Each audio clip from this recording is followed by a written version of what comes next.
Welcome to Switched On Schoolhouse, a CD-ROM-based homeschool curriculum from Alpha Omega Publications.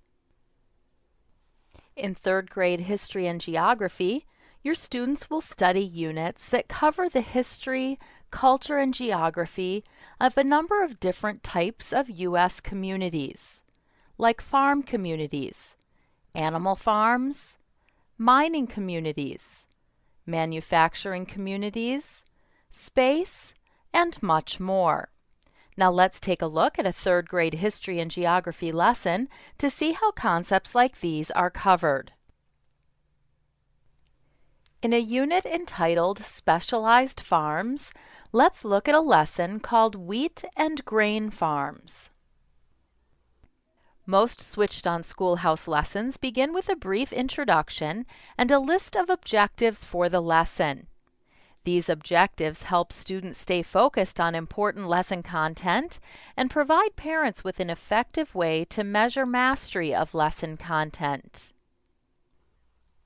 At the beginning of most lessons, your students will also encounter a list of vocabulary words that will be used throughout the lesson. We've included several activities to encourage mastery of these important words. For example, students can hear the correct pronunciation of each word. Gluten, protein. In addition, the vocabulary arcade games encourage mastery of the vocabulary words by providing practice in the correct spelling of each word and in matching each word with its definition. Let's look at a sample. Spell the word cash crop. C-A-S-H space C-R-O-P. Flashcards allow students to easily review the words and their definitions.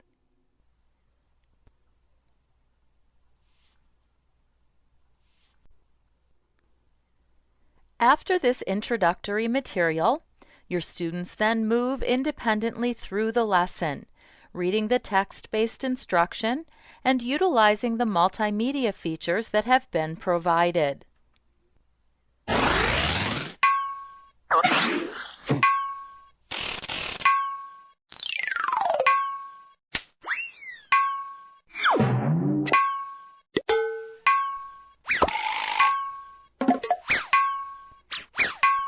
More than 25,000 engaging multimedia activities have been included in Switched On Schoolhouse lessons and are designed to engage student interest and bring learning to life. The addition of these interactive activities encourages learning by allowing students to become actively involved in the lesson presentation. Many lessons include small instructional videos, sometimes called tiny tutors. The teachers featured in these small video clips provide special instructions, additional information, and important tips for students. So, what's the difference between hard wheat and soft wheat? Take a small amount of flour in your hand and feel it. If it feels smooth, more like baby powder, then it's made from soft wheat.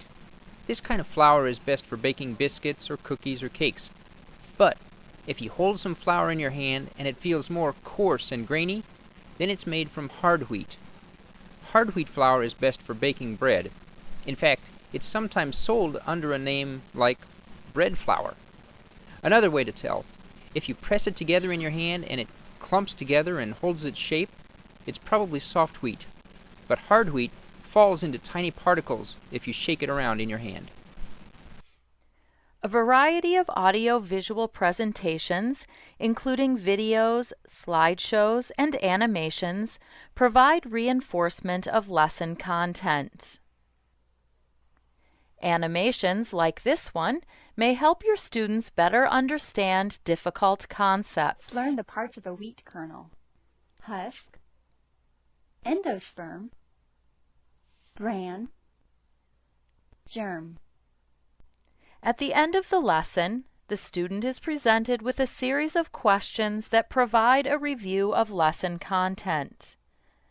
Questions are presented in a variety of formats, including matching, fill in the blank, true and false, sequencing, multiple choice, multiple select, click and place, essay questions, and many more. 85 to 90% of student work is graded instantly by the program. Good Answers answer. are automatically saved as the student works through the questions, and immediate feedback is given after each question has been answered.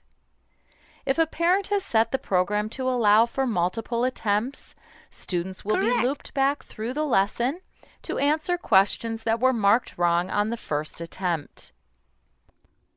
When the student has every question correct or has exhausted all allowed attempts, he can continue back to the home page to complete the remainder of his daily work. Correct.